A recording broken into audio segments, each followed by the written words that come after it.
Let's move on to lesson 3 in chapter 2, and this is on page 121, and this is called the percent proportion. So I'm going to show you how to solve percent problems using a proportion. So let's skip to page 122 at the bottom,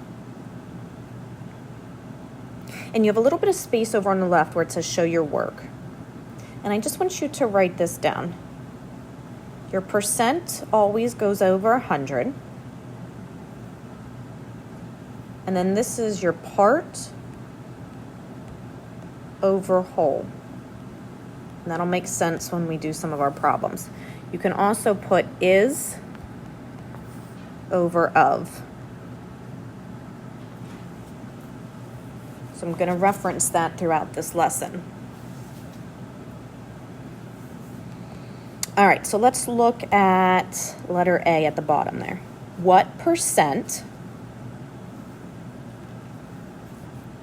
of 25 is 20? So you have 3 parts to this, which makes sense because the 4th part's missing, and that's what you need to solve for. So we don't know the percent in this one. It's asking us what percent. So for the percent, we're going to put an X, and that goes over 100. Of 25, we have our of on the bottom. That's our whole number. Is 20. Is your part. So they're saying 20 out of 25. Now, just like we did with proportions in the last chapter, all right, you're going to do 20 times 100 and then divide by 25.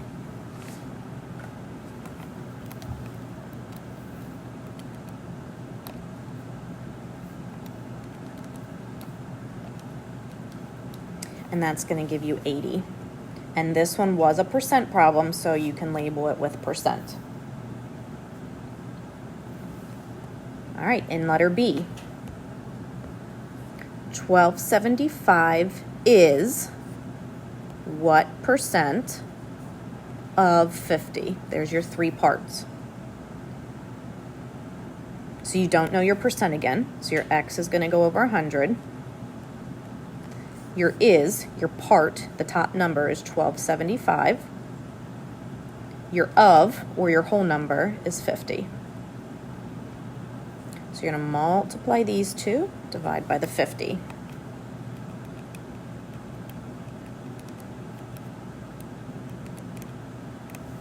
And you should get 25.5, which is $25.50. We're dealing with money in this one.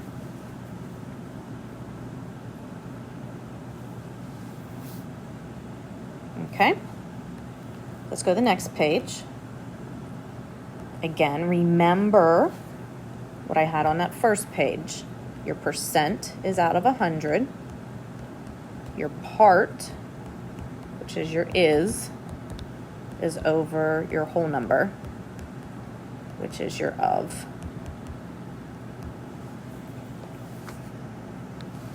All right, so in letter C, what number is 5% of 60? So we don't know the is. What number is? We don't know. So your X is going to be on the top right. Your 5% goes over 100 of 60. Your 60 is your of. That goes on the bottom. That's your whole number. So in this one, you're going to do 5 times 60 divided by 100. And that should give you 3.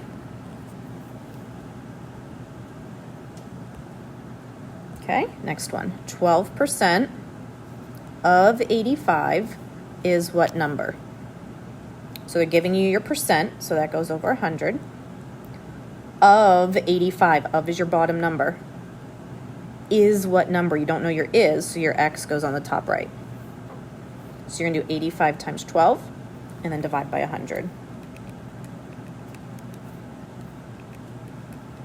And I get 10.2.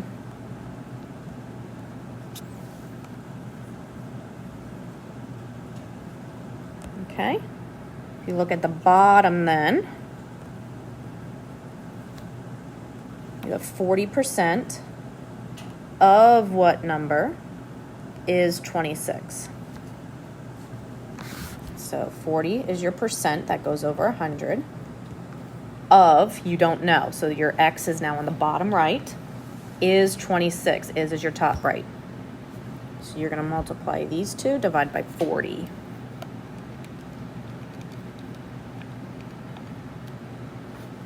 And you should get 65.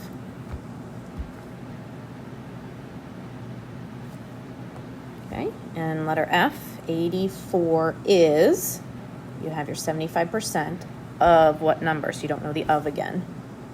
So 75 is your percent, over 100. Is 84, you don't know the of, so your X goes on the bottom. So 84 times 100 divided by 75, and that gives you 112.